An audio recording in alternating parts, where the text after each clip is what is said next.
Cornwall, England. Here, sitting atop a grassy clearing in the English countryside, about 80 miles west of the city of Plymouth, is a set of 3 monoliths that stand out from the natural landscape. In the language of ancient Britain, the site was named Menetol, which translates to the stone of the hole. There's nothing else on Earth quite like the Menetol. It consists of a big round stone with a big round hole in the middle of it.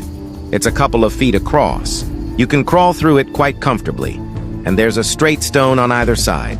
It's highly visible in the landscape and bafflingly mysterious. Archaeologists believe that Menetol was constructed around the year 2000 BC. It is also thought that there were once additional monoliths that encircled the center stone, which had been lost to time. There's something very melodramatic about the Menetol. There has to be a reason why ancient people had put up a big stone with a big hole in it, and the real thing to do with a stone with a hole is crawl through it. So there must be a good reason for that. Local folklore says that crawling through the center of the Menetol is really good for you. Diseased children can get better, especially if they've got rickets. And if you put a couple of brass pins on the top of the holed stone, the way in which they fall off can predict your future. When it comes to Menetol in Cornwall, we have to question what is going on here. Is this really a magical place? Is it just ancient traditions? Or is there some reality to the power of these ancient stones? Menetol is just one of approximately 1,300 ancient monoliths that are scattered throughout the British Isles. It may sound outlandish to think that Menetol and other standing stone sites can have a mystical effect on people, but who can say for sure that they don't? Because even after centuries of study, these remarkable structures remain shrouded in mystery. Stonehenge gets all the fame and the recognition, but there are thousands and thousands of other prehistoric monuments that are worth attention up and down the British Isles. For example, Avebury is absolutely stunning because it's a very big place. What you're looking at there is an enormous bank with a ditch inside it. And inside this enormous circular enclosure was originally 100 stones in a circle. And inside this enormous circle of stones are the remnants of 2 other enormous stone circles.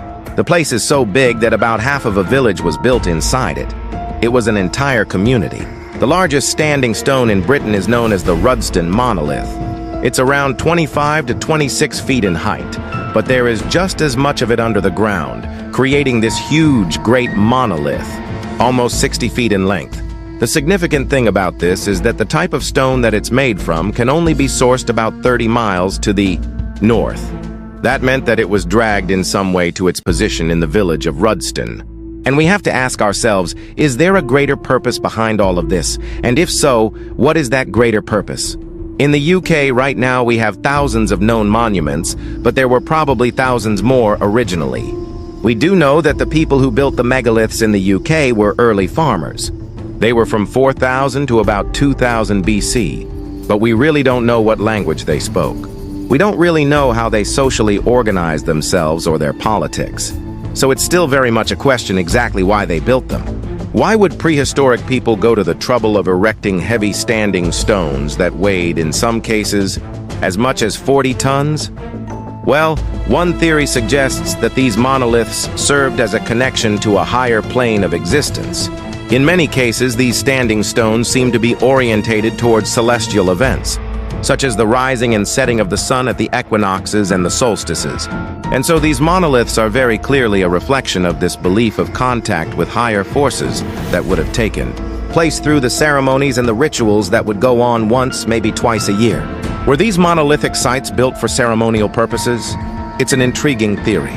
And some researchers suggest that England's standing stones were also connected to each other, because as it turns out, many of these monoliths appear to be geographically aligned on what are commonly referred to as ley lines. Ley lines, or lays, were first visualized by a thinker and visionary called Alfred Watkins in the 1920s. He wrote a book called The Old Straight Track, which said that a whole range of prehistoric monuments are connected by extremely long lines, even corridors that stretch across the length and breadth of Britain. Alfred Watkins theorized that the straight lines which connect Britain's monoliths were ancient trade routes. But some researchers disagree and claim that the massive stones were placed along ley lines to serve a more energetic purpose. It would seem that the whole long lines of monuments are connected with the geomagnetic fields of the Earth, and that the peoples of Britain created these stone circles and standing stones to enhance this natural energy of the landscape. Is it possible that ancient people, who did not even have written language, figured out how to use monoliths to harness the energy of the earth? And if so, for what purpose? If prehistoric people believed that there were currents of earth energy, then prehistoric monuments may have been put where they were in the landscape because they would have amplified prayers, invocations, songs, chants, drumming, singing, and that would have considerably enhanced ceremonies. It's going to create a very impressive effect for religious purposes. Although numerous intriguing theories have been put forward, ultimately no one has been able to explain the purpose, placement, and construction of Britain's remarkable monoliths. There's a lot of things we don't know about these megalithic structures. We really don't know how they did it, why they did it. These are important questions. And we have certain hints, but most of it is still pretty much a mystery. What we can say is that there was a unified effort around building these monoliths, and that they are certainly cornerstone and symbolic of ancient Britain's culture, Carnac, France. This peaceful countryside, located in the northwest part of France, is known for its rustic farms and wide fields. But jutting out from the green hills is something rather striking. It's a formation of more than 3,000 stone monoliths that stretches across the landscape for an astonishing 2 miles. These monoliths are collectively known as the Carnac Stones. Carnac is like enormous stationary giants or needles plugged into the earth, stretching as far as the eye can see. It's a unique phenomenon from any of the ancient sites because none of the others have these marching processions of stones, in pretty straight lines running on for miles. There's no other place in Europe or the UK that we see this kind of arrangement. Carnac is Europe's largest single megalith. It was called the Menhir of Ergra. Now it's fallen over, broken, and it's in 4 pieces. But it was originally 60 feet tall and over 300 tons. At Carnac, there are thousands and thousands of stones, but the real draw are these alignments, with neat rows of megalithic stones going in a single direction. Carnac has 3 main alignments, one of which is particularly interesting. It consists of 1,050 stones across 10 different rows, and these are aligned east to west, and they decrease in size towards the east. So there was definitely some sort of plan going on with the alignments, but what that plan is remains a mystery. According to archaeologists, the Carnac stones were positioned in approximately 4000 BC, making them older than the Great Pyramid of Egypt. But who constructed this extraordinary array of monoliths and aligned them with such incredible precision remains a mystery. There's a huge amount of folklore about Carnac. The monoliths are often seen as sinners who are turned to stone by the Almighty for breaching a whole range of religious rules. Some see them as an army of the dead that rose up and began marching and then got turned into stone as death reclaimed them. There's also a theory that involves Merlin, the wise man, and that there was an invading Roman army. And to protect the local peoples, Merlin cast a spell upon the Roman soldiers and turned them all into stone. And that's why you have nice, neat alignments. The fantastic legends surrounding the Carnac stones may suggest that they had a mystical origin. But many historians believe the ancient monoliths are so perfectly aligned, not because of magic, but rather mathematics. The alignments in Carnac are spectacular and elaborate. The scope of them is astonishing, but also the alignments are geometrically perfect in that there are Pythagorean theorems built within the stone alignments. For decades, some archaeologists have argued that there appears to be precise triangles within the monolithic structure. Historians find this extraordinary because the Greek philosopher Pythagoras developed this geometric concept in the 6th century BC, more than 3,000 years after the Carnac stones were erected. When you take a look at the location of the stones, you could say, well, yeah, there's a Pythagorean triangle there. And just remember, these monoliths date back 6,000 years, so the ancients were much more advanced than we give them credit for. If the builders of the Carnac stones used the Pythagorean theorem thousands of years before it was first defined, then how did they obtain such advanced mathematical knowledge? It's a profound mystery, one that Alexander Thom, a professor of engineering at Oxford University, tried to answer in the 1950s. Alexander Thom really was on the quest to show us just how sophisticated these megalithic engineers and builders were. And he determined that by measuring about 600 different stones, that there was basically a megalithic yard. and by yard he meant yardstick. It was basically 2.7 feet is what he thought was the unit of measure used to create these stones. According to Alexander Thom, the megalithic yard was precise to the millimeter, and that this was used to make the mathematical judgments inherent within these stone configurations. And he considered it to be a very serious scholarly idea. Alexander Thom believed that people across time and distance, such as between Stonehenge and Carnac, were using this megalithic yard. And we can see this in the evidence that they leave behind with the alignments and enormous monoliths. There's certainly a connection between the standing stones in Britain and the alignments in Carnac. However, it is just scratching the surface. I don't think we even have the first idea of how extraordinary the intelligence was that created these alignments in Carnac. And Carnac needs and deserves so much more study to understand how exceptional these ancient monoliths actually are. 2,300 miles off the coast of Chile, an island rises from the waters of the Pacific Ocean, called Rapa Nui by the locals.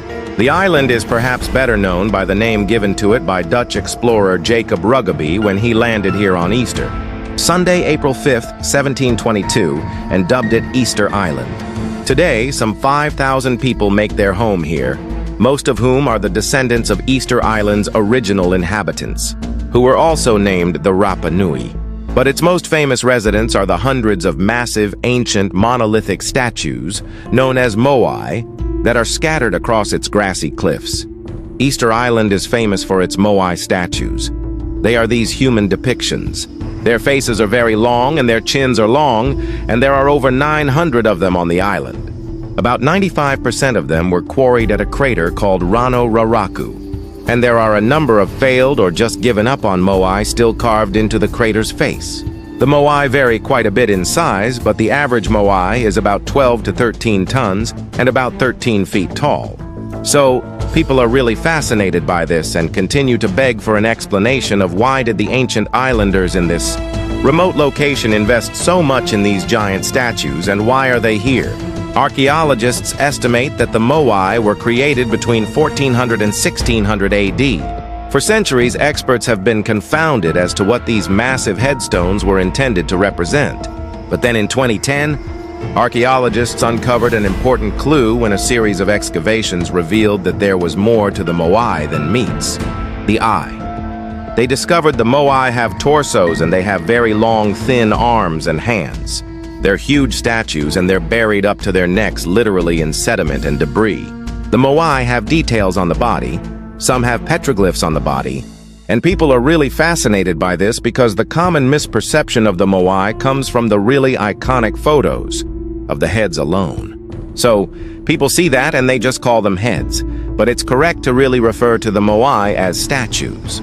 The discovery of the full-size moai statues only deepens the mystery surrounding them. The revelation that some of these monoliths are more than twice as big as previously believed naturally begs the question, how did the Rapa Nui move the massive stones into place? The transport of these giant statues has been a continuing mystery. For example, the largest moai ever transported goes by the name of Paro. Paro is about 33 feet tall and he's estimated to weigh about 75 to 80 tons.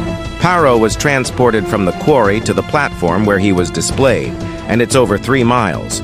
So it's an amazing accomplishment.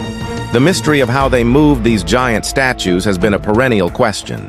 When the first Europeans showed up and asked the local people how they did it, they said, well, the statues walked there themselves. They walked from the quarry to these platforms they stand on called Ahu. And so, if we listen to the Rapa Nui, there was a magical quality to creating these moai. Is it possible that the moai somehow walked into place? Of course it sounds impossible, but according to tests conducted by archaeologists in 2012, there may be some truth to this legend.